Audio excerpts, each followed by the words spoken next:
Hello and welcome back to the game room. You know what I love? Video games. You know what I love? Talking about games. And it seems like a lot of people these days who cover games seem to hate them. Or at least the people who play them. Well, that's not me. And that's not the 3,901 of you beautiful people checking out this video here today. Another milestone achieved. We are on the short 99 sub countdown to 4,000. Hey, we didn't get it last year, but 2025 is already starting off with new achievements. Thank you guys so much. Thank you for watching last week's video. This week is kind of a part B to last week's, whereas we look back on what we played in 2024 last week. This week, we are taking a look at 10 Xbox 360 games that I would like to beat in 2025.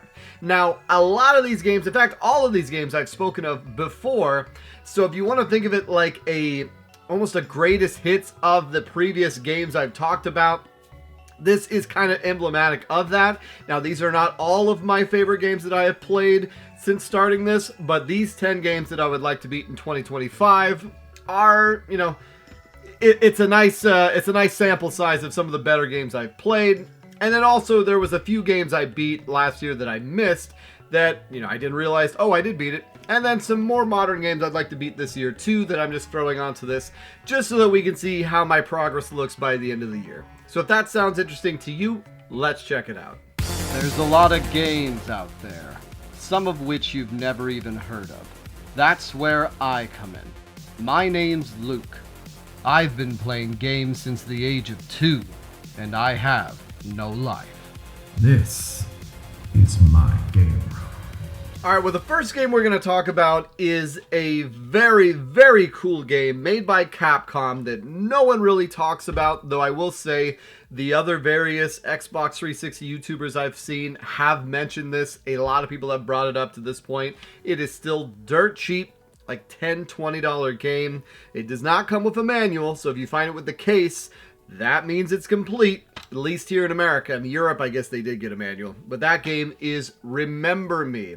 So this is a game that feels a lot like the rhythmic combat of the Arkham Asylum, Arkham City Batman games, but then it introduces a really cool interactive almost memory slash cutscene where you can go into people's minds and alter their memories. So let's say you had a doctor that went and saved a patient. You could go into their mind and alter it to the point where they believe that the patient passed away. And in fact, in the way it happened, it could make them then so distraught that then they're willing to believe you. And that's kind of the concept here. It's very, very polished. This game feels very much like a AAA experience. It's got a little bit of the navigation of, say, an Uncharted or, you know, Darksiders, that kind of thing where you're climbing up walls and following in a linear path. So it is a linear game, which I like. I'm not into these huge open world games anymore. I want to have more of a catered linear experience. This was the first game I played that I really wanted to sit down and beat. And it got me in the mood so much for beating a game that the next game I played was Azura's Wrath. I did beat that one. But Remember Me is one that I constantly want to go back to. I would like to finish it. There was a bunch of DLC for it that you could buy that were just bonus moves. So I hope I don't regret not buying those.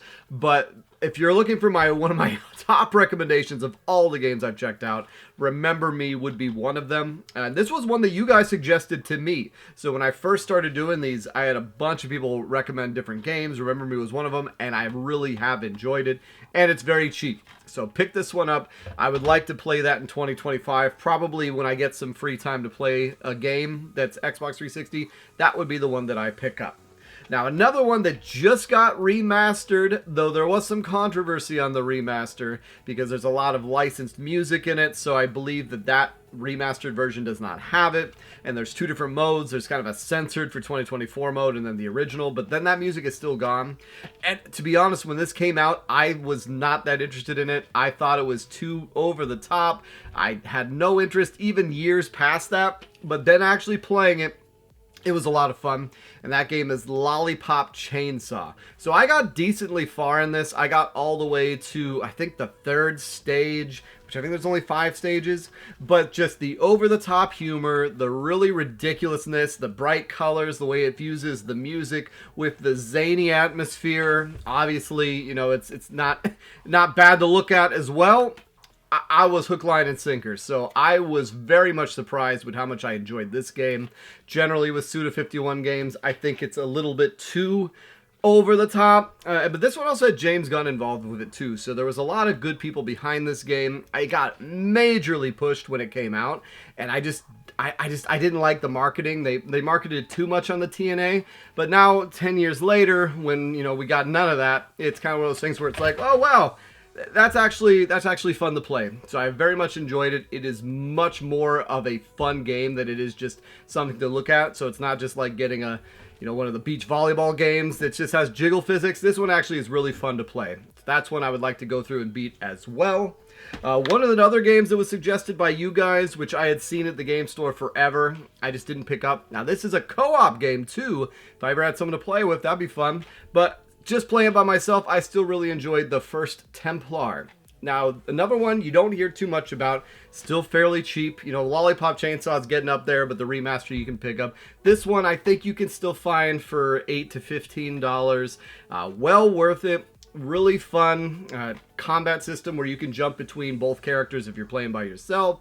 It's got a like a low grade talent tree where you can customize your character, but it just does stuff like giving you more attack power, things of that. And there's a storyline that has you going through these stages that are not quite open world, but also not as linear as they can be. Kind of like a Mario 64 stage where you pop in there. And just overall fun combat, fun atmosphere. Not a 10 out of 10 game by any means, but exactly the type of thing that'd be fun to beat over a weekend or over a week. Especially if you're playing it with a friend. Another one I'd highly recommend. This one was one of the bigger surprises as far as when I picked this game up. I assumed it was going to be shovelware. One of the Xbox 360 videos I was watching, which it might have been RNG Gamers or somebody who showed this and said, look at how generic this game looks and the generic cover. But playing it, holy hell, Dark Sector. What a fun experience. Super over-the-top violent. The glaive you get is like throwing the Zelda boomerang, but having it do absolute devastation. You also have these terrific big monsters you're going up against. There's a storyline that's... It doesn't require you to invest in it too much. It gets to the point, but enough to keep you intrigued with where the story is going. And, that's kind of what I like. I like a game where the story... I think that's why I appreciate, the Dark Souls, the Elden Ring style of storytelling more so than, say, Tomb Raider 2013.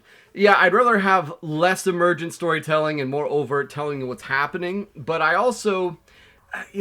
I like to have, it's become a phenomenon, the second screen phenomenon. I've been doing this since I was a kid where I was blessed enough to have a TV in my room and then a video game TV in my room. So I would have, say, Simpsons on or Friends or an NFL football game going while I was playing a game. And I just got in the habit of doing that so much. Well, nowadays we all have our phones, so I'll be listening to a podcast or a YouTube video or finding out more Xbox 360 games I should be getting, but also playing the game. Because I really like the gameplay. I like that portion of gaming. Yes, I like it when a game is like a movie and has a good story, but sometimes I just don't have the interest to get that invested. If I did, I'd watch a show. I'd watch a movie. Well, that's why games like this are perfect, because you don't really need to hear anything. Give me a quick 5-minute spiel. Okay, I know what's going on. Let's get back to decapitating people with my cool glaive. So really fun one. Another one you can find cheap. I think I've seen this even recently for $6 to $8 complete. Super, super enjoyable, and one that I would definitely recommend picking up if you're looking for something else that's just dumb fun. Which, if you'll notice, a lot of these games are dumb fun. This one isn't so dumb. This one's actually kind of a cult classic that everyone still talks about to this day. There was a sequel. I know a lot of people said the sequel wasn't great, but then there's other people that said the sequel is great. It reminds me a lot of Gravity Rush, as far as the Gravity Rush 1 and 2, how the people of those series, that they're fans, they're big fans of it. And then the Mirror's Edge game kind of has that same similar feel as far as the culty aspect of people who know it and people who love it really love it. It's a free-running action game. You can do a little bit of combat, but it's more about running away and going through the quick crevices and not necessarily speed running, but almost the stylization of getting through the levels very quickly. And just the brief amount I played in it, I really, really liked the feel. I liked the gaminess of it. Once again, I liked the way it played like a game. It spent most of its time having me play it instead of watching it. And so many games, especially now, seem to focus on watching it versus playing it. But this is a good one. This is one I'd like to definitely beat by the end of the year. And most of these, I think, are maybe 10, 20-hour experiences max, which is nice. You know, you could bust out a couple of these over, you know, like a vacation or like a week. So that I like that kind of thing. All right, let's pivot. Let's pivot to a couple of games that I missed. So when I talked about games I beat, I did forget to mention last year that I beat Forspoken, which I did make a side gag. Yeah, I beat it. Who cares? It was an alright game. Does it deserve the amount of hate it got? Not really. Yes, the main character is very insufferable, but I would just skip past the dialogue sections. And yeah, the whole universe, the way they set it up with these powerful witch characters that then had been subverted by some evil, and that, you know, you can predict where this is going a mile away.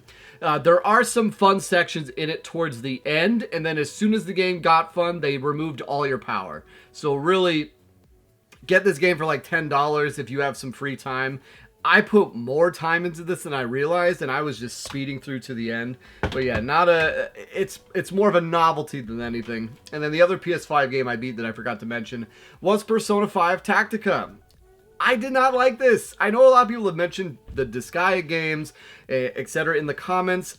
There's something about this, either this art style, this level of school, this and that, these recurring characters. I'm just not invested in this world, and it always just comes off a little to the point where I was just skipping the dialogue constantly in this too. Gameplay wise, phenomenal, but everything else on top of this, I just was not that into. I did beat it. I did enjoy it. I feel like if you're invested in those universes, you'd get a whole hell of a lot more out of it than I did. I don't know. I thought the combat was fun. It reminded me of a mix of the Kingdom Battle for the Super Mario Brothers Kingdom Battle Rabbids game, mixed with a little bit of XCOM, but much more of the Kingdom Battle sequel to Sparks of Hope DNA. And it just wasn't great. It just wasn't great. I didn't really want to. I don't like molding the personas. I don't like molding the monsters. A little too. That's my problem with these series in general. Disgaea was the same way. I played Disgaea 4 on the PS3 when I got a PS3, and it just seemed like there was too many systems on top of systems, and they give that to you all at once, and without going back to the original and then building up. I feel like it's hard to catch the train, and I just don't have the interest to catch the train because I just wasn't that invested in the characters, the art style, everything. But hey, if you guys like those games, great. You know, people do because they're huge. And then the other one on the PS5 that I did not beat, and part of the reason why is because then I got invested in the 360. I really enjoyed playing it. I loved the way it looked, but it got so long where I kept taking prolonged breaks that eventually I just put it down. And that was Star Ocean Second Story R. Now, this is a remake of the PS1 game. As much as I love the art style, as much as I love playing it, it just couldn't hold me. It couldn't hold me as much as playing those old. I don't know if I was lacking the nostalgia or the time. I would put it down and come back to it a month or two later, and it just eventually okay, I am actively not playing anything right now because I've been stuck playing this for so long. I think I put 20 hours into it, and I just put it down. And I want to say this is similar to how I stopped playing things like Final Fantasy XII. It doesn't happen often for myself, and this one largely is caused because of the YouTube channel, because I was going through and playing so many 360 games. I would like to go back and beat it, but I feel like I'm so far past it that every time it's hard to jump back into these and remember, okay, what was going on? Where have I been? What's the main story? And the Star Ocean combat system, I'll be frank, is just not one of my more enjoyable ones for a turn-based RPG. I do not enjoy going and running around and then having to assign things and then having to worry about my computer-controlled players dropping all their mana or dropping all their this and that, or then having to revive them, or having to, I don't know. It's a fun game. Don't get me wrong. I'm super happy to have it. I really enjoyed playing it, but it was one of those ones where I just do not feel the need to go out and beat it. All right, so back to the 360 games. We had a 360 game I beat that I completely forgot I beat because it is a shooter. And yes, I didn't do everything you could do in it, but I did technically beat Death Smiles. So I went through and I beat the campaign of the nurse girl. And yes, very fun game. Probably one of my favorite shooters now of all time. Now, take that with a grain of salt. I haven't played that many of them. Really enjoyed it. Really enjoyed the way it makes you feel like an absolute badass playing it. That's the thing with these cave shooters, is they do a great job of making the game look incredible as you're playing it, but also not making it so incredibly difficult that you can't get through it. So really enjoyed Death Smiles. That was another good one that I had beaten last year. And then the last game that I beat last year that I technically didn't was a game I've been waiting to play since 2019. There is a Switch version and a PS5 version. I didn't know there's a PS5 version. I got it on the Switch. I'm wondering if the PS5 version is less buggy, because one of the reasons I put this game down is Wildermyth kept dying and crashing on me. I had this game crash on me more times than I've ever had a game crash on me in my life since I was playing The Sims on my family PC back in 2000, and the game would just crash because it didn't have enough RAM to run the damn game. Well, this is a game I waited 5 years, because I've had this on a most wanted to play list since 2019, and I think I saw Pro Jared put it as his game of the year. So I've been wanting to check it out because it's a turn-based tactical game that's more of it's a roguelite where you build up these characters, you go through scenarios, and then at the end of the scenario, the character can be retired. But then when you start a new scenario, you can recruit those legacy characters. And, you know, there's different things that happen, kind of like with Death Road to Canada, where you'll get these random options that come up. But the longer you play it, the more you realize, okay, the random options aren't as random as you thought they were. So I kind of got a little over at that point, but I still played through 3 of the campaigns. But by the time I got to the end of the 3rd campaign, the game was just crashing on me so often. And the game was running so slow. There was glitches galore, bugs galore. I just finally said, you know what? I'm done. I'm done. And I hate to say that because I was really enjoying playing the game. Now, the dialogue and the writing is very much... Back in 2019, it was kind of quiche cool. But now in 2024, 2025, it's very much of its time. Like, cringe millennial writing. Like, oh, that just happened. Oh my god, we do this now. Like, pretty much everything people made fun of for Forspoken, this game does, and then some. But when it came out, it wasn't done everywhere, and also the venue is much more appropriate for this kind of game. But it was a little hard to get through at times. But very cool to play. The options come through. It makes your characters feel impactful when you do set up this story. Like, I had a guy turn into like a flame dude, get this cool astral projection ghost cat that would fight with. Like, it was cool the way you would get the characters adjusted over the course of the campaign. But really just the glitchiness just made it impossible to enjoy.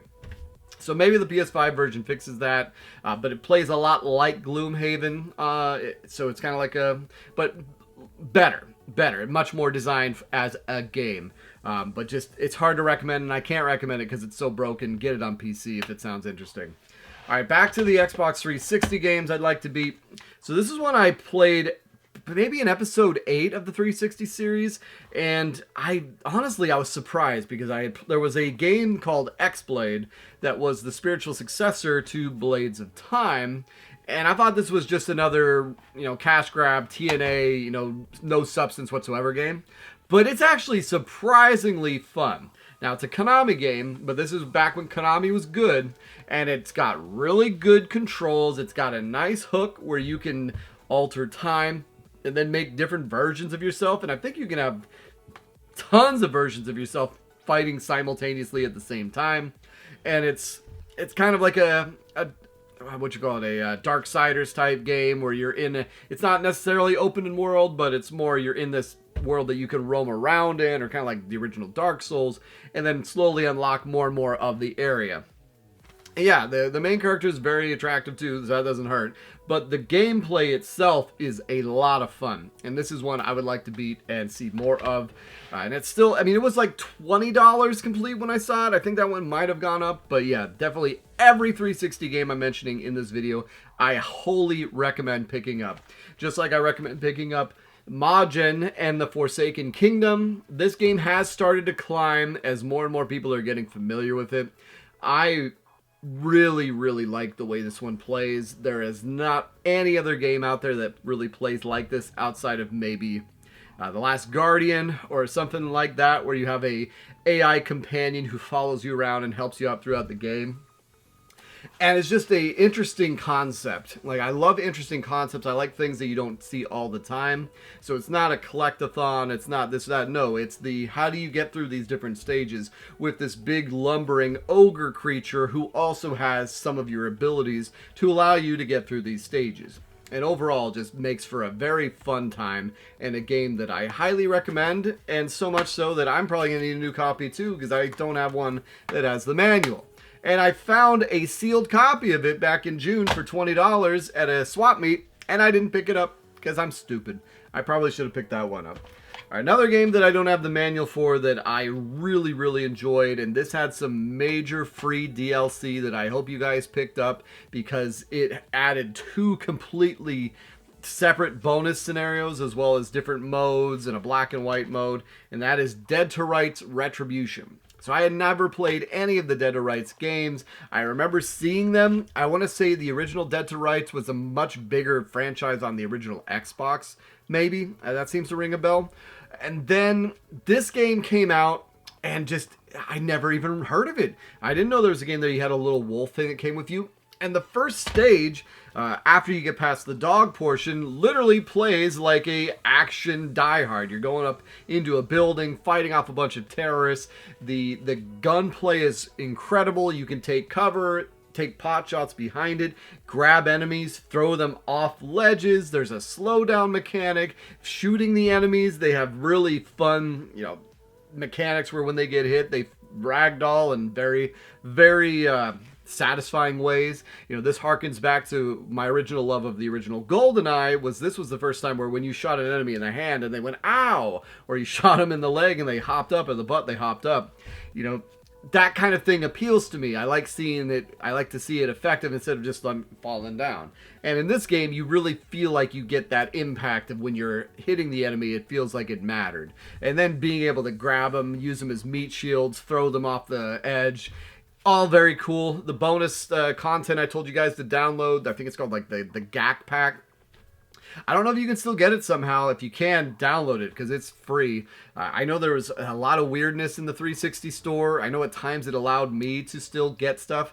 I don't know if it does anymore. I don't know if it won't do that once my credit card that's still attached to my Xbox 360 account goes invalid as of May of this year. But we'll find out. But yeah, Dead to Rights Retribution. Another one. That one has started to go up. I've seen that go for like $30, $50. Still well worth it in my opinion. All right, last 2 on the 360. So this was one that very much surprised me because I passed over picking this game up several times. I thought it was just another generic third-person shooter. And it's not even a third-person shooter. It's more of an action combat game like Blades of Time. And that is Hunted the Demon's Forge. This is made by Bethesda before I think they got the id licenses. And this is also a co-op game. So a couple of cool co-op games that we have here. If you do have a couch co-op person you can play with.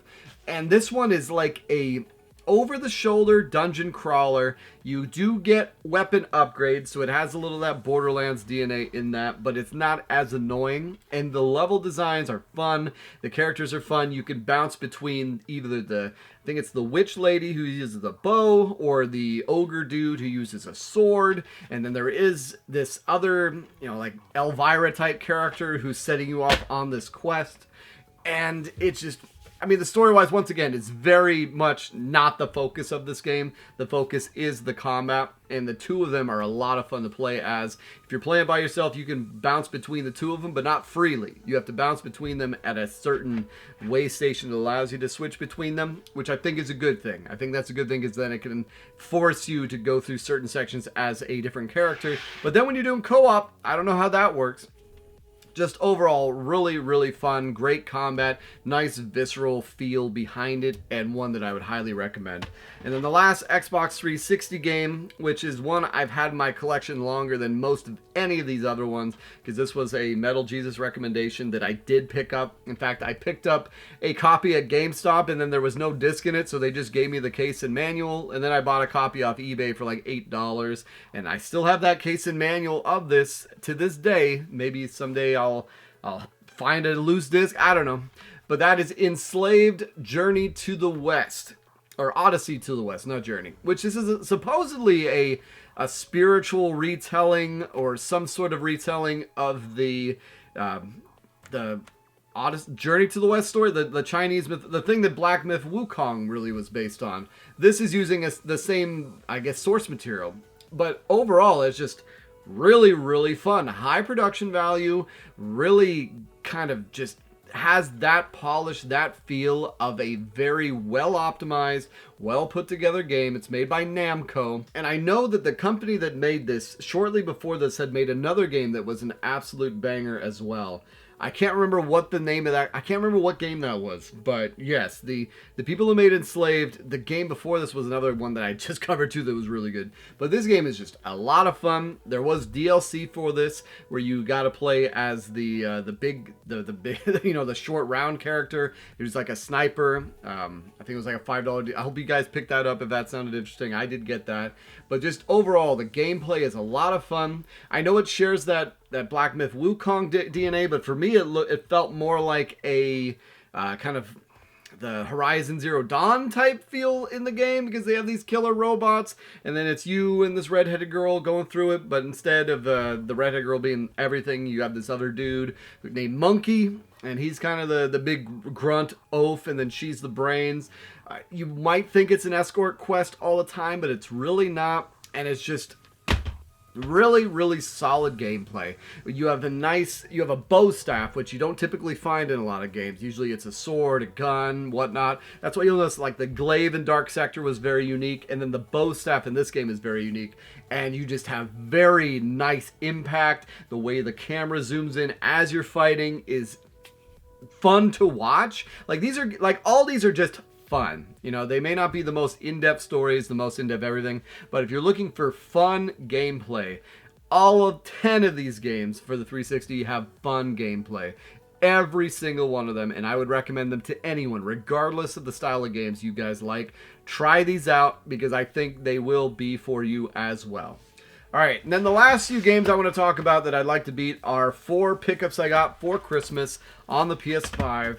So the first one being, I had to check it out. It got Game of the Year. It just looks like a Mario game, because it basically is, and that's Astrobot. And spoiler alert, I actually beat this game already. It's very short. As far as pure fun goes, yes, this is such a pure fun experience. It's not very difficult. There's not much substance to it. It is a collectathon, but it's not an overwhelming one. And it's also, much like the Astrobot's Playroom free game on the PS5, is a walk down nostalgia alley where it has a lot of callbacks to PS1, 2, 3, 4, and even the Vita, the PSP. It's a love letter to everything Sony, and it's kind of appropriate that would win Game of the Year, because it's kind of like when Hollywood will have a movie about itself and then it wins the best Oscar. That's what this felt like. Was it the best game of 2024? I don't know. I think it's more telling that 2024 was just a subpar year, in my opinion, for AAA gaming. Remember, these Game of the Year awards, these are more of a mainstream, what will appeal to everyone. So, you know, for myself, Unicorn Overlord was the best game. I know that's not for everybody. Other people, is Black Myth Wukong. That game is still not for everybody. As popular as Elden Ring goes, not everyone likes those really tough as nails games.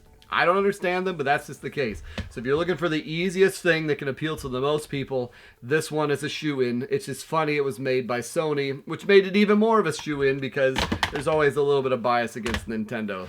I mean, if Breath of the Wild wasn't so undeniable, you know, it probably would have went to Horizon Zero Dawn that year. All right, this is a game I want to check out. I've heard good things from the people who have played it. It came out, not much really happened after it.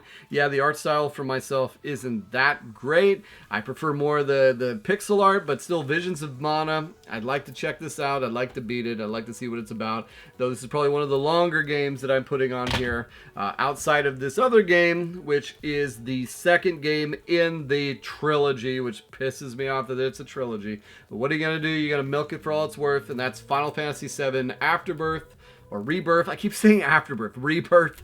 And which they just announced that they're not doing the Vincent DLC, which, come on. When can I get my Vincent? When can I get my Cid as playable characters? At least they didn't replace them. I was worried they were going to replace Cid. But yeah, I'd like to play this game because I've heard people said this was much better than Final Fantasy VII Remake. So I'd like to test that theory for myself. I know it's a lot less linear. It gives you access to the world map a little bit more. But it's still not the final game. Anyways, and then the last game I'd like to beat this year is Stellar Blade. So let's see. Is this going to be another Lollipop Chainsaw? I mean, I know everyone talked about it to death for two very important reasons, but we'll see. I've heard the gameplay is fun. It looked like a Bayonetta. You know, it may not be the most substance in the world, but it should be fun. But there you go. Those are the games I'm looking to beat in 2025. Let me know about some of the games you guys would like to beat in 2025. Hey, thank you guys again so much. I had so many nice well wishes in the comments last video. Even had a few of you guys reach out to me on social media just congratulating and saying nice things. Thank you guys. You know, and I respond to you too. Once again, if I knew how to run a Discord server, I would do that. I've had some of you guys giving me advice about doing, you know, shorts to get more videos out there, more people to see my stuff. I'll try. It's like there's just only so many time in the day, guys. Like I'm a father, I have a wife, I have a regular job, and I gotta still play some of this stuff so I can talk about it. So at the end of the day, it's like it's so hard to get this stuff out and keep it quality. As well as, I don't really like shorts. Do you guys like shorts? I don't know. We'll see. I know it's a hook to get more people in, but hey, I kind of like the curated aspect. We got a lot of good people that have joined us last year, and it's nice just being able to have a dialogue. See you guys every week. Hopefully you like the expansion out of the Xbox 360 a little bit. If you notice, I'm trying to sprinkle that in a bit because I do play everything, though I will say the 360 really has my attention right now. I am looking forward to beating these, or at least attempting to beat these. We'll see how I did. I didn't get all the games last year. But anyways, as a reminder, I release a new video every Tuesday. It's been so nice getting a hold of you. Take care.